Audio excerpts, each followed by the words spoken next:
On the Shoulders of Dwarves, a weekly podcast about role-playing games.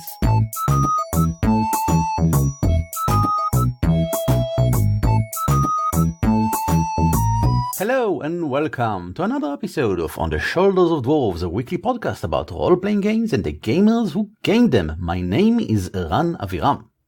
My name is Uri Lifshitz. Hello! And today we're going to do a simple, maybe even straightforward kind of episode. Our previous episode, number 30, was heavy and big and important and huge and like an hour and a half long, something like that. So today, instead, we're doing something whimsical, shall we say? Oh, yes, let's go with that. Today we'll discuss all the ways to spend money on our hobby. It's not as if we are lacking in ways to throw money at whatever we need. There are so many things that we can buy. So many things. These days, in this golden age of role-playing, you can create custom dice for yourself. You can buy obscure rule systems. You can support Kickstarters which support different kind of dice from the customized one you already bought. Amazing! You can buy your favorite D&D monster crocheted on Etsy by someone, I assume. I don't really know. So how can you spend more money, as if you really needed advice, on your role-playing game? Let's begin. Let's get the obvious ones out of the way. You can buy official rulebooks and expansions and more expansions and more expansions and more role-playing systems. And you can buy miniatures. More and more miniatures because they're all in random packaging, so you have to buy a ton of them in order to get the one you want. And you have the boards which you play on, and flip mats. I'm in love with flip mats. I love the fact that I can create this super cool, epic style battle scene and then flip it over and run a perfectly normal session until the moment comes, and then I suddenly flip the math, and all my players are like, "What was that?" Which is awesome. We're not gonna cover dice here. What? Let's be honest. You can buy dice. You can buy dice holder, dice bags, round dice, dice of unusual size, shape, material, or any other kind of dice. If you're gonna go on Google or any roleplay related store ever, you're going to find an insurmountable number of purchasing options for dice. Yes. And of course, you can get all of those personalized. Personalized dice tray, foldable, wooden, personalized dice, etc., etc., etc. All of the things I've mentioned so far is the obvious. It's some things that we all have. We have them in better quality, in lower quality. We have them in PDF. We have them hard copy. But these are the basic tools of the trade of role-playing. Before we continue to the next step, which is going pro and actually enhancing your game experience, there is something in the middle. Dice trays. I think not many people use them. I only started using them recently. And it's very simple. You just have a simple, tiny little tray in which you roll your dice, and you ask yourself, why shouldn't I just roll them on the table? And the answer is, it's a little bit cooler if you have your own dice tray. That's basically it. Also, it stops the die from rolling over the edge, which happens a lot if the table is a bit too far for your arm and you toss the die a bit too forcefully. Maybe it's only my problem. Ran, it's okay. I think the motto of this whole episode, it's a little bit cooler. If you do that, it's a little bit more cool. I'll give a link in the show notes to Crystal Heart's foldable dice trays, so you can see how they look. They're amazing, obviously, because Aviv created custom art for them, especially for the dice tray, so that when you roll the die, it looks as if you rolled it on our characters, and it's kind of awesome. Sounds awesome. Let's move on to going pro. So the first thing here probably has always been special software. Hero Lab, I think, is probably the oldest one, currently still in existence. A software suite that allows you to create character sheets for various systems, which is nice, but I've never actually been into that sort of thing. But today, there are so many awesome systems, awesome software pieces that you can use in order to enhance your game. I think one of the most popular these days is Cinescape or other such atmospheric music and sound effect creating software kits. I think there's also tabletop audio. I believe it's free. But these are for when you actually run the game during the session itself.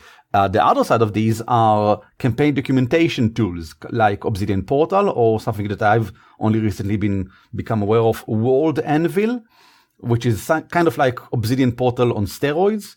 And these are for between the session where you manage your campaign, where you can keep maybe all of the character sheets and all of the information and all of your maps and house rules, whatever it is that you use.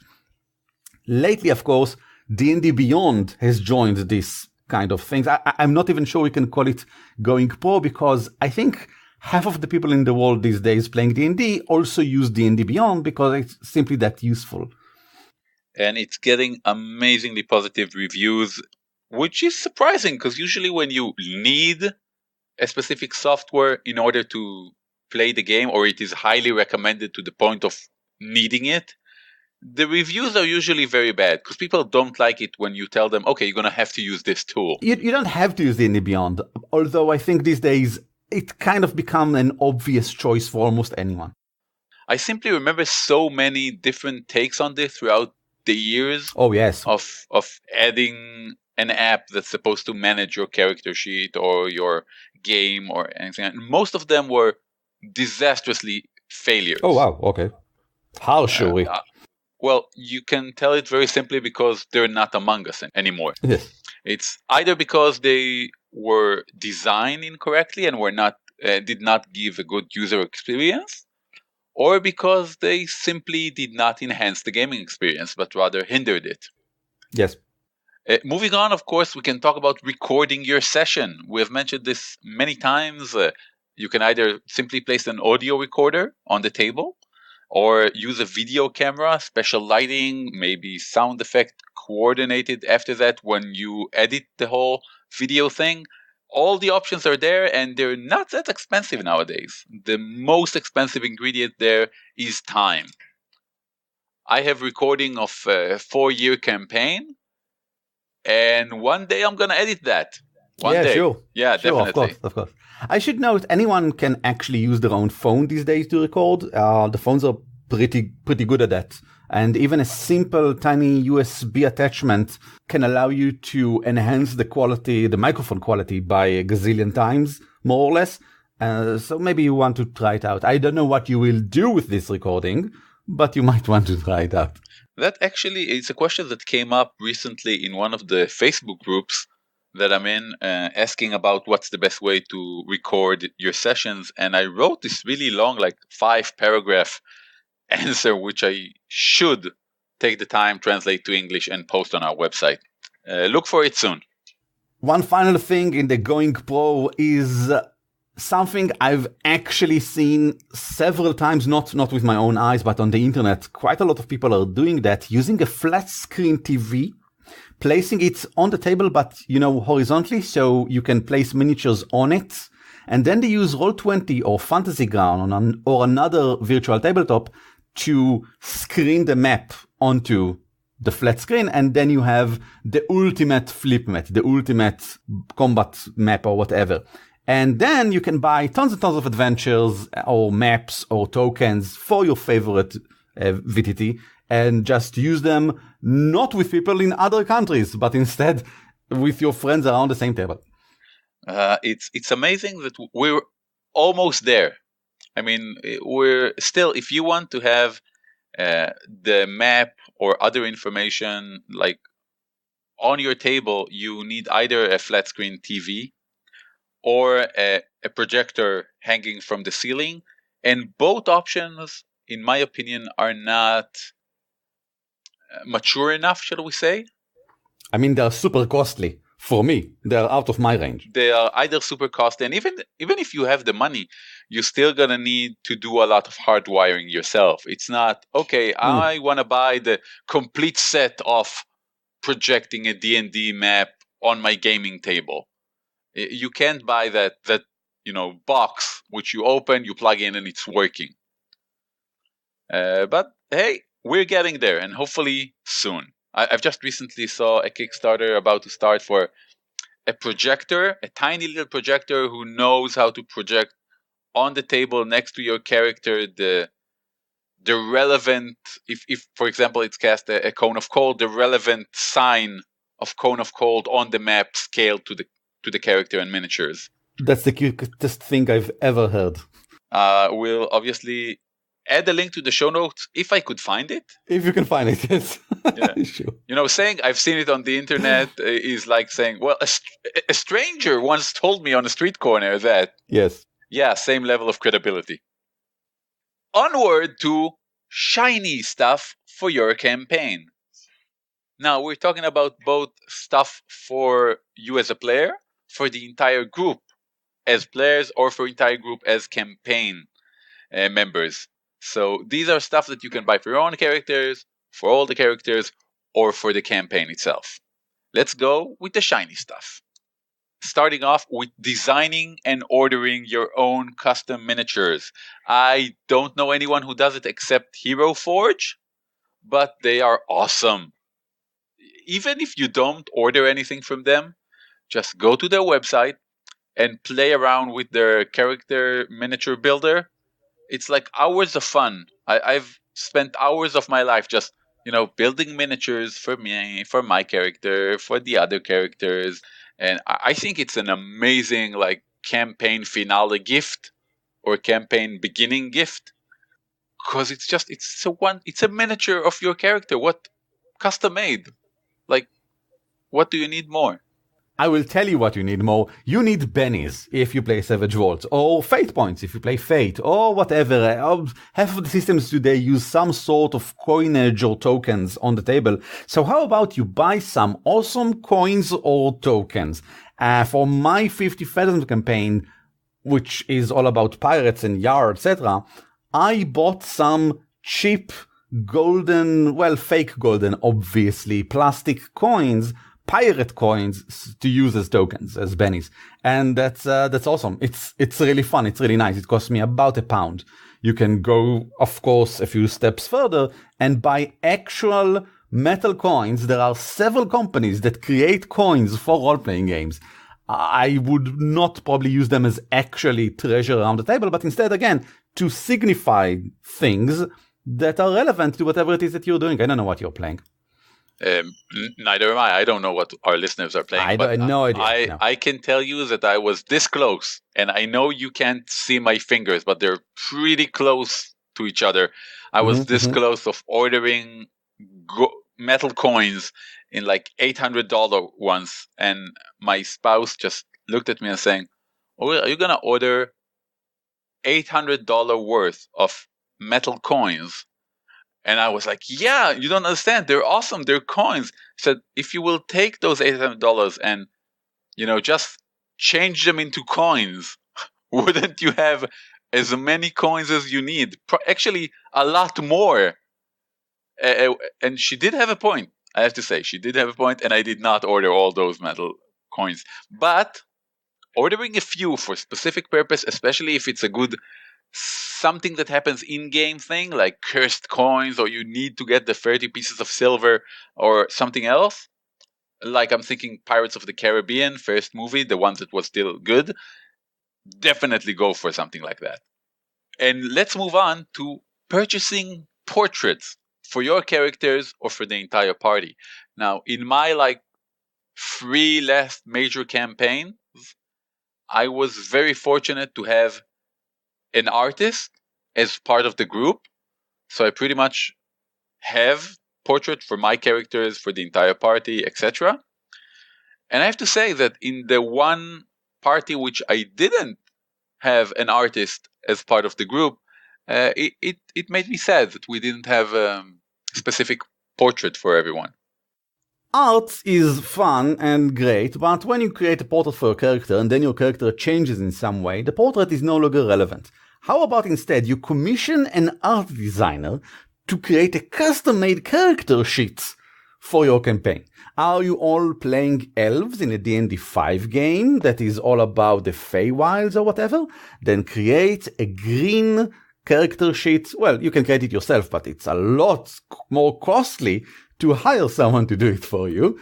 and make sure that you have your character name embroidered into it or something at the top, and have it look amazing and personalized for whatever is happening in your fictional world or whatever.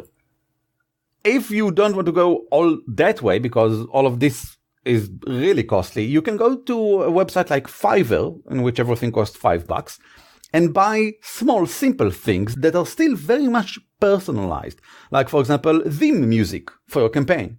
If you are editing a video or using something like PowerPoint to create a presentation, something that will look like the opening credits to a TV series, you can commission an actual theme music. Although you can, of course, just go and get something for free. There's a lot of free, excellent music, royalty-free. I mean, not free, pirated, on the internet that you can get. But you can also pay for it. And you might want to customize a leitmotif for your character. So whenever you enter the room or something, you press a button on your phone and it plays your leitmotif in the background. That would be amazeballs. Finally, you can just purchase something small like a logo for your campaign. I would say maybe a logo for your character. I personally don't know what I would do with that. But a logo for your campaign you can place on your Obsidian portal, on your character sheets, obviously in the opening credits, etc., etc. It's a useful piece of art to have. It is very much so. I purchased a logo for my campaign for Unrelated Incidents from Fiverr. For those of you who don't know Fiverr, it's kind of a scheme because you pay $5 for the basic thing, but if you want to have the original working files, you need to pay an extra $5. And if you want, to buy a set of future changes, you pay an extra $5. And it's fine because, $10 is awesome to pay for a logo with the original files for yourself to keep editing or change as you go along. But the possibilities that it gives you are amazing. If you have a logo, whenever you do anything else that relates to your campaign, it gets an extra air of credibility, of formality, because there's a logo on it. And if you want to go the extra mile, you can have a logo for a crest for the nobility of a specific major villain, or another crest for a specific player nobility, etc., etc. You can do it yourself. You can pay $5 for someone to do it. But hey, it's another way to throw money at our hobby, which is awesome. The next category of throwing money is not just generally at the hobby, but actually to support other people that are creating things in the hobby. People that you might like to listen to on a weekly basis every Monday. Or other people that you enjoy whatever it is that they are doing, creating. And we have obviously some suggestions. Of course, starting with podcasts like ourselves and many, many more. It's amazing how many podcasts there is in the field of role-playing. And it's amazing that we came to the point in which the role-playing podcasts have begun to be categorized into, actual play podcasts, which are simply recording of gaming session, professional actual play, which go beyond to extra editing and adding sound effects and all of those. You have podcasts that deal with the hobby in general, like ourselves, like Fear the Boot, like Happy Jack, and many, many awesome others. And you have other podcasts which are system specifics. A whole complete podcast talking about D&D 5th edition, Savage Worlds, and pretty much any gaming system out there. If you have a specific system which you love and you don't know any podcast talking about that, well, look again. And if there really isn't, then start one. It's awesome.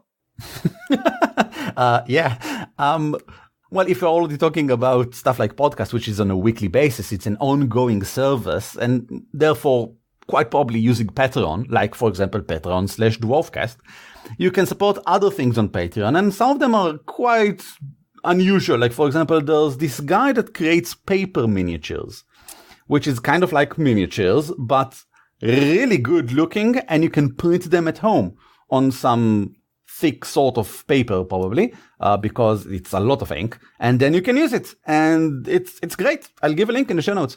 And there are other interesting things like Dyson Logos, who creates weekly, I think, probably, maps, and then adds more information and actually create the whole dungeons out of them. And Elven Tower, I'm quite sure their name is, which is again monthly or weekly new creations. And these are the ones that I'm following, so that's why I can recommend them off the top of my head, but there are obviously gazillion more. And it's really easy to find one that you like simply by asking around in some communities, hey guys, I'm looking for someone who creates interesting weekly things in this and this system, in this and this sort of taste, in this and this stuff. And I may suggest that just following them for like a month, read some of the information, see if it's something that you like, and if not, then you can just move away. And please do fulfill the exit survey and say, thank you, I was just trying out to see if this is to my liking, this is not to my taste, do continue on with the good job, goodbye. This sort of thing is really important to patrons, just so you know. Yeah, also, I used to support 2 ongoing services which are no longer around. One of them was a map of the week, sort of, which you would get a whole really nicely painted map every week, which was awesome. And the second one was Monster of the Week, in which every week you would get a specific monster. And I had this cool idea in which every week I'm going to run a session on the weekly map, which inhabited the weekly monster. And it never came to be. And I'm so sad. You shouldn't be. It's not that a good idea. No, it isn't. But I'm a sucker for really bad ideas and see how I can make them work. Another thing you have on Patrons is basically zines, e-zines these days. Magazines that go out basically once per month, but that's not completely true. Things like Kobold's Press Warlock, which is, I think, all about D&D 5, and Insider, which is Ian Wald's D&D 5. I actually am subscribed to Insider, and I really like it. And there are obviously others that are probably not of D&D 5. I'm pretty sure actually that Fate has an ongoing monthly magazine that creates new Fate world and rules, etc. It's really easy, again, to find these for whatever kind of system that you're looking for. Do search for the more obscure people. I would suggest there's, like, for example, I found a week ago someone that creates specifically new rule systems, subsystems, and various unusual monsters specifically for D&D 5 and Pathfinder. And I think he have like $300 per month, which is nice, with about 100 or so patrons. And that seems to work for him and good for him. And I've never seen him before. And he looks interesting. I think that if you consider actually going for putting some money into Patreon, don't go automatically for the big ones. Just have a look, at least a search Patreon for some of the smaller ones.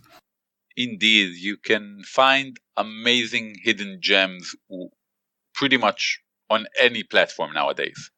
Yes. So, Eran, why don't we take a step forward and talk about the upper end luxuries, which probably no one spent their money on because they don't have that much, but someone should.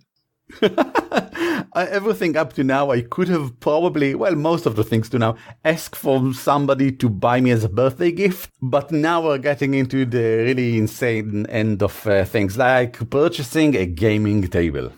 It's amazing. I really like gaming tables. They look really good. There's a place for your cup. There's a cup holder, and there's a small section where you can place your character sheet and your dice in the sides, and it's actually a small part of the table that is lowered compared to the rest, so it's your part of the table.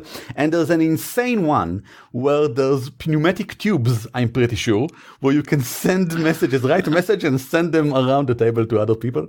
It's insane, it's crazy, it's lovely, and it's a big, thick, good-looking table that's exactly the right size. You know, other players are not too far away, and yet they're not so close that you feel as if you're almost pushing into them. Yeah, if you don't know what we're talking about, just go to ultimategametable.com. That's pretty much the first place where you want to look, and after you're done wiping the drool from your chin, just move on.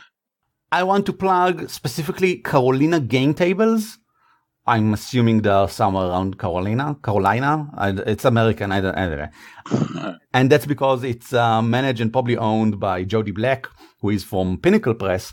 And I like her on a personal level because she has been very kind to me and to Aviv with our Savage World game. So check that out. Indeed. So after we talked about the gaming table, which is, one would say, the main focus. It's where all the goodness of the game take place. But one would argue that the game does not happen simply on the table, but in the game room. And I would say that the next upper-end luxury is to furbish a full-fledged gaming room for yourself. It, of course, requires a room. Yes. Not all of us have a spare room that they can dedicate for their hobby. In that sort of table, I would put a huge screen TV or projector to show my maps, maybe have a specific projector to project on the table. I would have decorated the entire room in motifs of my current campaign. Yes, and replace them when you change the campaign. Of course I would. Yes, of course, obviously. I don't even allow my players to mention tidbits from other campaigns when we're playing a specific campaign. So you think I'm going to leave paraphernalia of a campaign in the room when I'm playing a different campaign? You're crazy, Eran, you're crazy. And of course, you can go and invest in those insane Kickstarter tiers, which we all want to, but secretly know that they are way too high for us. I'm talking about those that are $5,000 and there are only like 3 available slots. And that's not only, yes, I'll come to your house and play with you, game designer, for an entire week of a specific custom-made campaign of this game, but also stuff like getting the ultra rare special edition where your name is the name of every character in the book. There recently was one that I thought was completely insane. Unfortunately, I don't find the Kickstarter currently. If I do find it before this episode airs, I will put it in the show notes. I think that's it. Okay, that was our very short list of different ways to spend money on our hobby. We probably missed a few. Yes, I mean, I assume we missed a few. And we would love to hear from you if there's something we missed, because we are all about throwing money at our hobby. Because this is our hobby. And when I spend money on it, I usually spend that money in order to gain more enjoyment, in order to enhance my gaming experience, in order to make my game more special or more relatable or more fun for me. I think that's one of the best reasons to spend money, if you get its value either in return or in another form of joy or enhancement to your life experience. Or food. Or food. Wow, occasionally definitely food. But food yes. is how you enhance your life experiences. You know what we didn't discuss? We didn't discuss custom-made takeaway or even like ready-made food in your kitchen or whatever for your campaign, where you hire a chef and you tell the chef, today we're going to eat this and that, and then the chef will create this and that around the table while you are playing, and then you'll eat and it'll be amazing. Well, that pretty much happened in my current campaign, because one of the guys is almost a chef and the other one, his favorite hobby is baking sweets, so I'm covered. I am very angry now. Thank you for listening to us. That was our episode. It was a strange little episode. And next week we'll have a less strange episode. Something amazing and thought-provoking. We hope. We don't know yet. Probably about food. If you want us to do an episode about something that you find interesting, thought-provoking, and, worthy of actually talking about, send us an email at show@dwarfcast.net. You can also catch us around the interwebs. Search for Dwarf Podcast or On the Shore of Dwarves, because that's our name. That's where you can find us. Finally, we have a Patreon. We might have mentioned it this episode. It's patreon.com/dwarfcast. And we will continue doing this podcast in its current format for the foreseeable future, regardless of how successful it is. That's it, Uri. Thank you for joining me for this thing. Yes, and thank you, listeners. And thank everyone. And thank the Queen. God save the Queen. Lehit. Oh. On the Shoulder of Dwarves is shared under Creative Commons Attribution Non-Commercial 4. The intro and outro are taken from Silly Fun by Kevin MacLeod, licensed under Creative Commons by Attribution 3. Find us at dwarvecast.net and follow us on Twitter or Facebook.